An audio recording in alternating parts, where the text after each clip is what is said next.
So for today, I want to cover 5 separate DLC weapons that are somewhat underrated, and that's probably because that these weapons aren't really used as much, or if they are used, they're not really optimized. So I'm going to take all 5 of these weapons and make separate builds around them, which these builds are going to be somewhat unconventional as it pertains to things like maybe infusions or gameplay. Now, I have talked about these weapons in the past, but I just want to highlight them all together in one video and just detail how the build or playstyle actually works.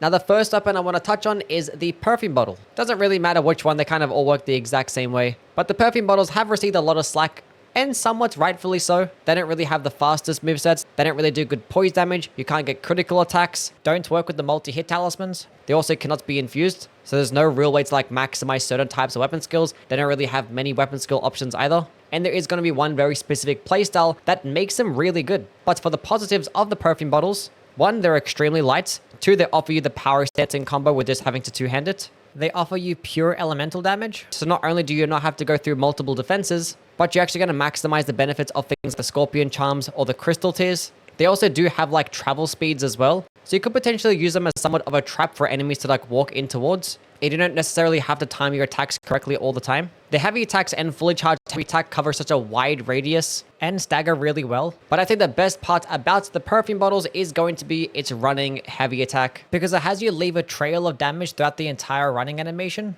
And for the most part, this whole animation is very hard to hit, but if you land the entire combo, you actually can do monstrous amounts of damage, especially now that we have buffs to enhance running attack damage, like the Letters armor set or the Lacerating Cross Tree. Now, the way to actually use this is to not attack at a distance, but to attack at point blank range, because that entire animation will end up hitting at these closer ranges. Now, unfortunately, when you are fighting smaller types of enemies, you're probably just going to end up overshooting the target, but against larger types of bosses, this thing can be extremely good. Now, as I mentioned earlier, they don't work with the multi-hit talismans, and if they did, these would easily be like high S tier options, because this running attack hits so many times. But the perfume talisman is going to be your alternative. Now, in terms of which perfume bottle to build around, I think that the fire one is the most useful, because it's going to give you access to fire damage with a pure dexterity build. So any single dexterity build that you have, you can literally go ahead and use the fire spark perfume bottle. It's not going to weigh very much, you can just leave it in your back pocket, it's a pure dexterity requirement and scaling. You can't really go wrong. Now, the lightning one might be the best in terms of damage, but you're going to be spec'd into a faith build just to use it. It is nice to have a lightning option that doesn't consume FP, because yeah, there's not many lightning weapons, and if there are, they're not really scaling best of faith like this one can. So if you just wanted to use a perfume bottle and not really care about spells, I would just go with a lightning one, but definitely heavy running attacks are the way to use them.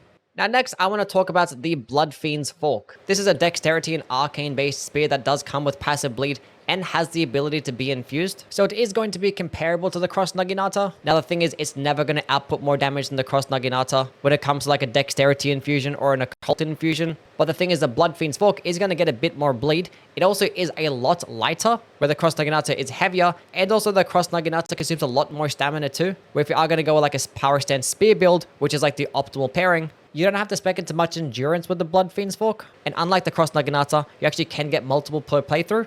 But there is one other major benefit that the BLOODFIENDS Fork has, and that is its synergy with a Faith build. Very similar to the BLOODFIENDS Arm, going into the Faith Infusion and the Faith stat not only improves the fire damage, but it also improves your physical damage too. Which this is probably a bug, because the SMITHSCRIPT weapons got nerfed a long time ago for this exact reason, and the Erdtree Dagger and BLOODFIENDS Arm work the exact same way, and they've never been fixed. But unlike the BLOODFIENDS Arm, the BLOODFIENDS Fork actually comes with passive bleed, and it still actually has somewhat of an arcane scaling.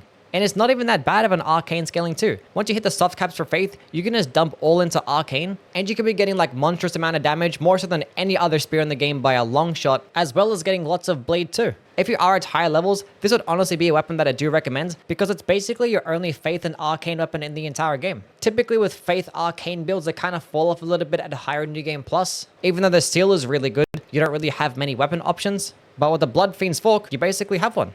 The hand-to-hand arts are some of the most fun weapons to come out of the DLC, both the Dryleaf art and the Dane's footwork, which albeit aren't that different, there are slight differences in their heavy attacks. But when it comes to their damage values, scalings, infusions, weights, they're all identical. But there are still different reasons to use both of them, and when both are optimized with the correct build, they can easily be S tier options. Now, the way that I always talk about it is that if you want to go with the deflecting build, then use the Dane's footwork, and if you don't, use the Dryleaf arts. And the main reason being is that when you are using the hand-to-hand arts, I would basically never bother using the light attacks at all. And that's because the uncharged heavy attacks are basically just as fast, but can actually do way more damage, do more poise damage, actually do serve as like a little bit of an AoE as well, so the hit detection is a bit smoother, and it's just straight up just more DPS. And when it does come to the heavy attacks, the Dry Leaf Arts one is better because not only is it doing more poise damage, but it also has faster animations. And even if you do account for the kick boosting stuff, the Dry Leaf Arts is still the better option. So with the Dry Leaf Arts, I'm just spamming uncharged heavy attacks the entire time. If I have a longer opening, maybe I could use the fully charged heavy attack. But if I'm fighting enemies that are really quick and I'm having problems trying to read their movesets, then that's when you can use Palm Blast. And this weapon skill is actually insane. Get like infinite hyper armor. It can cheese so many different types of enemies because it can send them flying, do amazing damage, go pretty far, good stance damage, good damage negation.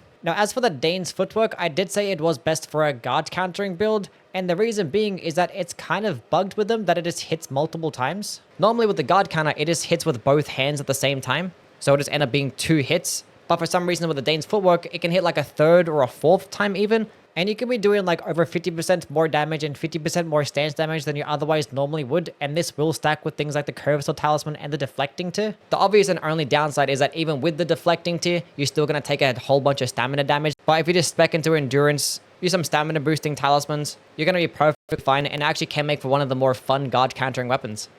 The Parter is not necessarily an underrated weapon, as people are obviously going to find the value in a fist weapon that gets straight sword types of range, but there is actually a specific build that you can make with these things to just have them be broken. Now when it does come to these poking attack types of fist weapons like the Kata, Parter, and Cyber Parter, they're never really going to be better than things like the Star Fist or the Iron Balls, because those weapons have an insanely quick heavy attack that can do 33 stance damage, and it can make for one of the fastest stance breaking weapons in the game. But if you actually wanted to go with a light attack build, then the Claws is going to outclass this because those have much faster movesets, output higher DPS, and just do passive bleed for every single one basically. Which that's kind of where the separator is when it comes to fist weapons versus claws. The fist weapons will end up getting higher stance damage, but the claws will just have more range and typically higher DPS. But the Pata has a very similar moveset to the claw, but it actually doesn't benefit off the stance damage that the fist weapons have. So basically it is this weird in between of the fists and the claws, and it's never going to be better than either one because the fists will always have better stance breaking potential and the claws will always output higher DPS. And the Parter heavy attacks are so bad to the point that it does less stance damage than a claw and even a dagger. It only does 15 stance damage for a 2-handed charged heavy attack, and it's always been like this. The Kata, the Cyber Parter, they both work the exact same way, and it's probably just a bug. But the funny thing is, when you have this weapon one-handed, it does 30 stance damage with a charged heavy attack, which is literally twice as much than if you had it two-handed. And the animation can be just as fast as a Star Fist and Iron Ball's heavy attack, so you can stance break basically just as well, but you're going to have access to way more range and piercing damage. You're obviously not going to get as much damage as a Star Fist or Iron Balls, but just having that good stance breaking potential and just being able to do it at a nice distance and potentially get just as much damage if you do hit a counter hit, it is going to be very nice. If you were using something like the Star Fist and noticing that the range is really bad and you just hated using it for that reason, I would just switch to the Parter because it's going to be a nice alternative. The range is respectable. It's still going to be an amazing stance breaking option. The damage is not going to be that bad. And even if you actually did want to benefit of the power sensing light attacks, you could just put another fist weapon in your left hand, like in the gameplay that you see here. I have another Parter just sitting in my left, and I'm just still benefiting off the one-handed, really good charged heavy attacks and the power sensing light attacks.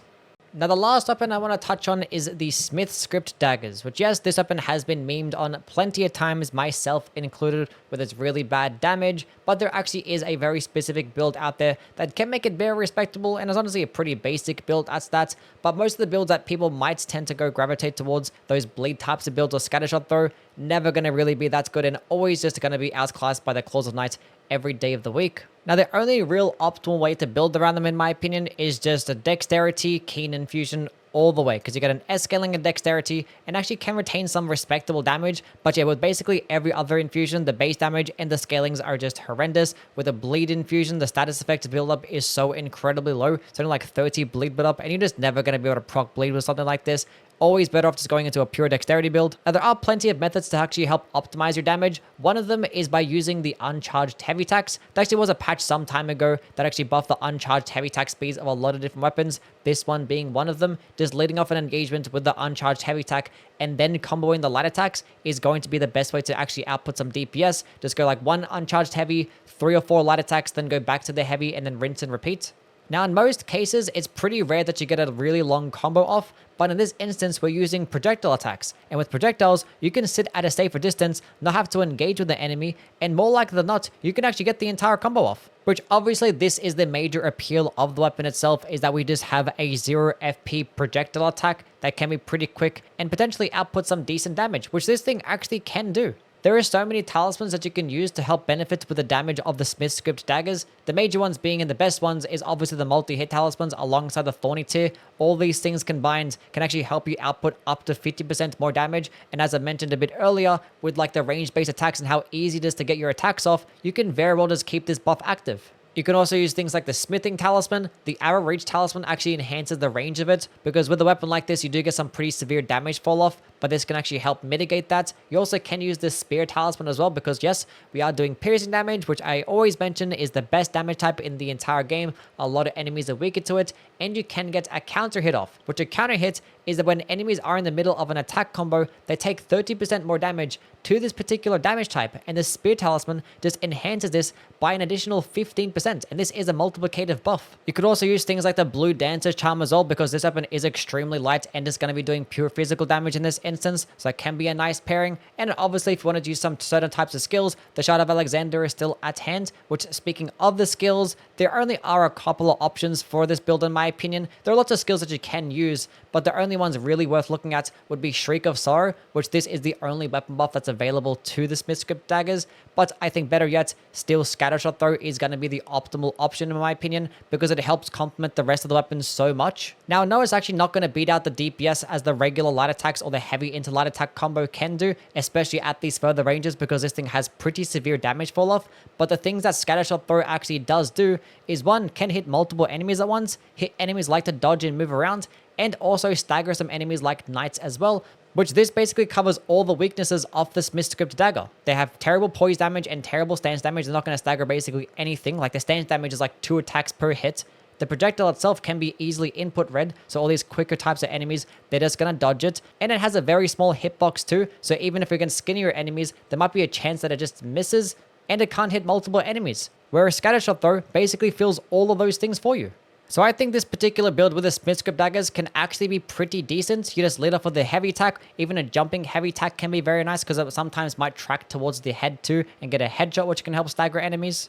And then after using the rest of the light attacks, you can actually help proc the multi-hit talismans and output some decent amount of damage. Now the thing is, if you're having to use all these types of buffs just to get some respectable damage, is the weapon really worth it? And I think in this instance, yes, because you have a 0 FP projectile attack. That is so insane, because projectile attacks basically cheese the entire game. You don't have to engage with an enemy. You don't have to sit there and dodge their movesets. Maybe for most of them, some bosses you still have to dodge. But for the most part, you can just sit at a safer spot and then keep spamming, keep the up times of your buffs. It's just going to be easy. And at the very least, if you didn't really care to use it as a primary option, you could always just leave it in your offhand just to get some chip damage when enemies walk a bit further away from you, and to stop them from regenerating poise as well. Okay, that is the video now done and completed. If you do want to see something else like this again, just let me know down in the comments below. I do want to make some more build videos before the network test of Night Rain does come out, and some more Soulsborne types of videos too, so definitely subscribe for those. And I'll catch you guys around. Bye!